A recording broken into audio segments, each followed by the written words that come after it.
Make sure you guys hit the subscribe button if you guys are enjoying the content that we're throwing up. And make sure you guys hit the like button if you enjoy the video. And yeah, let's begin.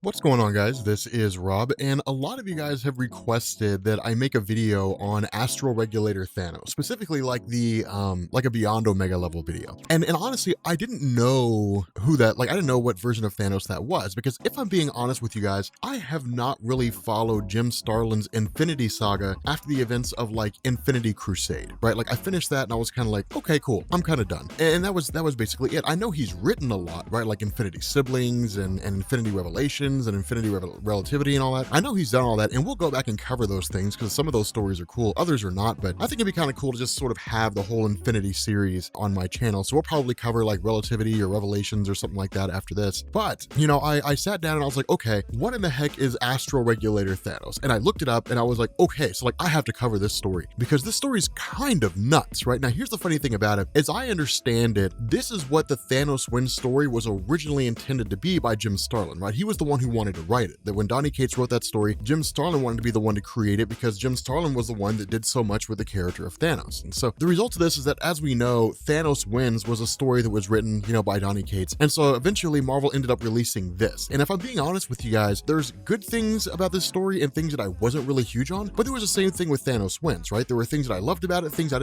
I wasn't too big on it. I think if both of these stories were combined, it would be amazing. It would be absolutely ridiculously good because of all the things that go down here, right? But the way that this kicks off is we initially pick up with Thanos meeting with Adam Warlock. Now, this comes hot off the heels of Infinity Gauntlet, is really where this little segment of this story comes from, in the sense that those of you guys who followed my series on Infinity Gauntlet and Infinity War, and if you didn't, you'll find both those down in the description. Infinity Gauntlet, of course, as most of you guys know, is a story where Thanos discovered and then started using the Infinity Gauntlet and seized control of the universe, and then ultimately lost it to Nebula. And Infinity War, or really the aftermath, kind of a segue between the two, so it was more of a, I guess, like a prelude. It was part of Warlock and the Infinity Watch going into Infinity War itself. The Living Tribunal basically decreed that Adam Warlock had to disperse the stones, right? That the stones would no longer work in unison, the gauntlet itself wouldn't work anymore, and Warlock had to basically find people who were capable of wielding the stones but not using them in order to keep them protected, right? In order to make sure that nobody could reassemble them together again, which seemed like a moot point because even if they were assembled, nobody could use them. But people could still use the individual stones, hence the reason for the Infinity Watch. And so during that time,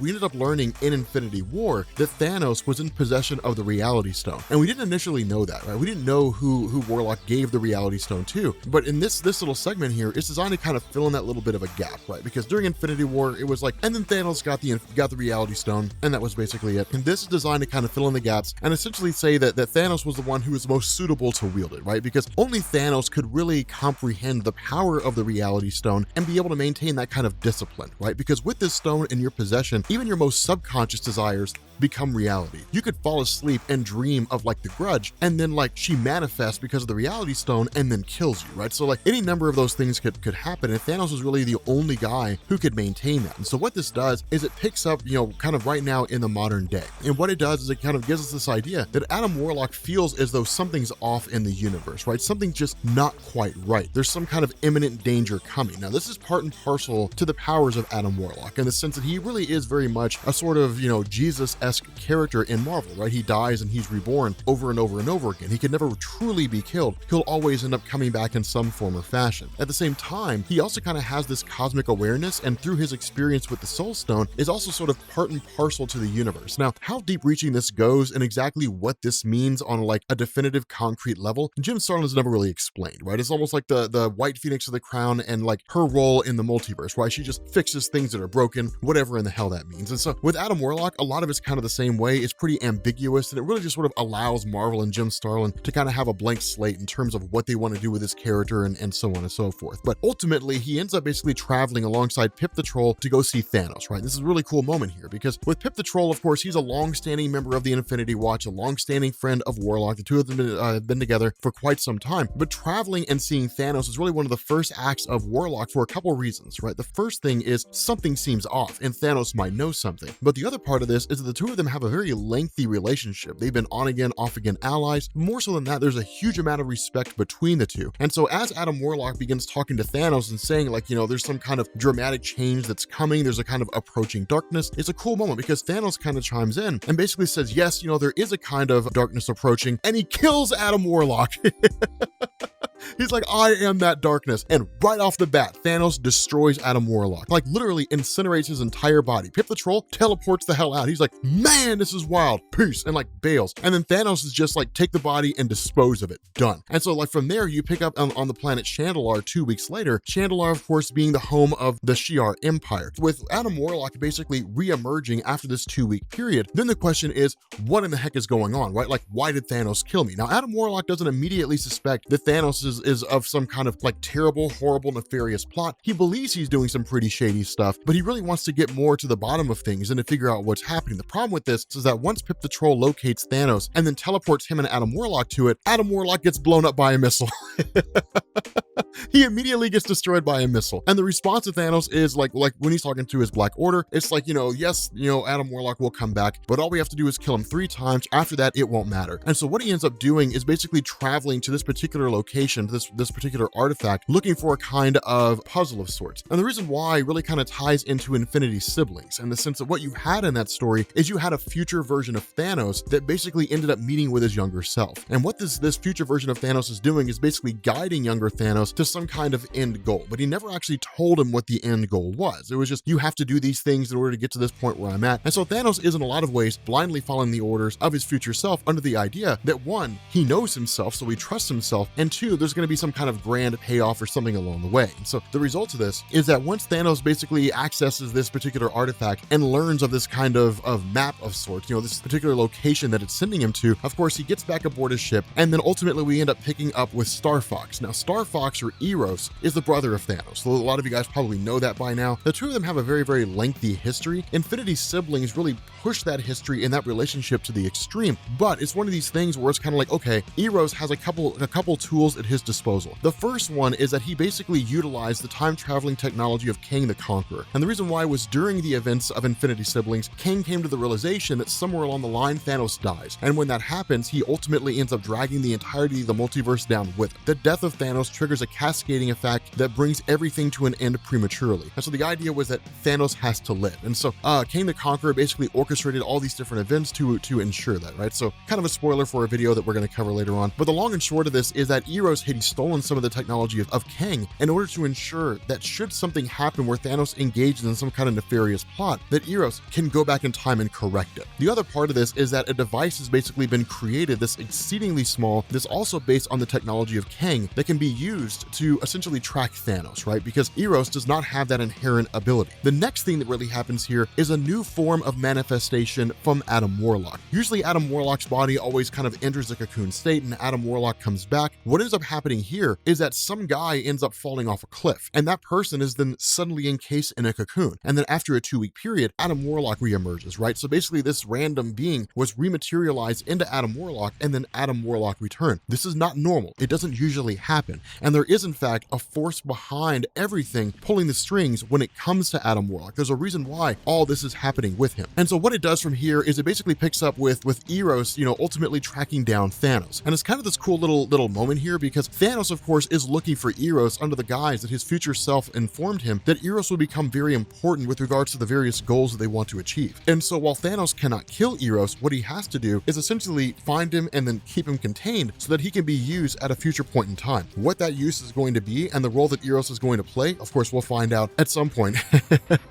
We'll end up finding out in this story. But, from there, of course, Eros communicating with Isaac, of course, being the computer of Titan, the one that basically kind of governs the whole society and so on, ends up using this tracking device, puts it on Thanos, and then makes himself intangible. Now, the way it is that Eros does this is by manipulating time. And it's a little bit of a weird thing when it comes to the notion of phasing in and out of reality. Technically speaking, the way this works is that Marvel kind of seems to adopt this mentality reality of like things travel in like 1 second chunks, right? So like if you were 1 second ahead of me, I wouldn't be able to see you. But if you're a fraction of a second ahead of me, then it means that like you're kind of this intangible being that I cannot truly see, but you kind of exist in that same moment of me, because that fraction of time is so astronomically small, right? So I don't know if that really makes any sense, you know, but it's one of those weird things, right? Like imagine the time it takes for you to turn your head around, and that's really what this is equivalent to, right? Like it takes you, you know, if you were to snap your head back, you know, it would take you maybe like 1.5 seconds to do. But like in that 1.5 second period, you've also got exceedingly shorter amounts of time, fractions of a second. And what Marvel's doing here, really what Jim Starlin's doing here, is introducing this idea that Eros' ability to manipulate time is such that it's not putting him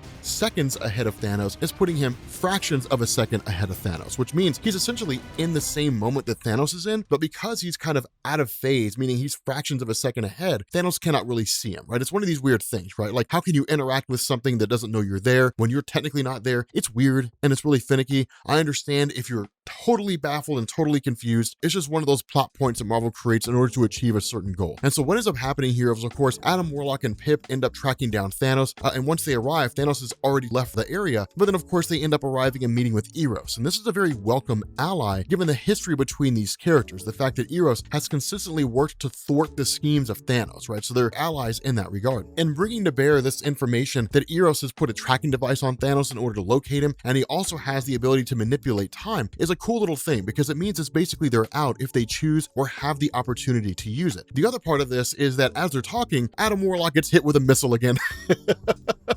It just comes out of nowhere and just hits him. And then Adam Warlock is, of course, destroyed, right? That's the end of that. Now, Pip the Troll ends up teleporting away, but basically it's one of these things where Pip and Eros have this conversation of, hey, like we have our chance to basically combine our information and to figure out what this bigger picture is, right? It's kind of like the Illuminati effect, that using their information that they become greater than the sum of their parts. And so from there, you end up seeing Thanos more or less being teleported away and encountering his future self. Now, this future version of Thanos is amazing looking, right? Like he looks like eternity with the face of Mistress Death. Like, I don't know, it's kind of wild, like having him look this way. It looks kind of crazy, but he looks like a cosmic entity. And so the question is, how did Thanos achieve this level of power? And the way in which he gets to that point is actually pretty solid, because what this does is it basically leads to Thanos and his future self having this conversation. Now, his future self is, again, pretty ambiguous here. Again, it's that conversation. Eros is going to be important. You can't kill him. You have to capture him. You have to hold on to him, so on and so forth. But you also have a tracking device on you, right? So like, make sure you get rid of that so Eros cannot find you, that kind of a thing. Ultimately, because Eros is aligned with Pip, and because Pip has the ability to track Thanos no matter where he is, doesn't really matter at all. But what we end up having here is basically future Thanos and what passes for present day Thanos concluding their conversation, and then you end up having Eros and Pip the Troll, of course, teleport to Thanos' location. And when they get there, this planet, the planet Zelchia, I think is what it is, the last time Eros was here during the events of Infinity Siblings, the place was a very lush and welcome environment, right? It was beautiful. It was like a giant rainforest, very tropical and gorgeous. Something seems to have happened here that laid waste to the entire location. And so when the question is like, have you teleported us to the wrong place? The response is no. Like, this entire place has basically been totally annihilated or totally destroyed. And what you have here is that this location has been transformed into the realm of Mistress Death. That's what this is now, right? It's the realm of death, which is really kind of weird because Mistress Death does not occupy a physical plane. She doesn't really exist on any one particular physical planet, right? You can't get on a spaceship and fly to the realm of Mistress Death. She exists as an other dimensional entity. She literally exists in the afterlife, right? So I mean, I guess you could get on a ship and fly to the afterlife. If the ship explodes or like flies into a star and you die,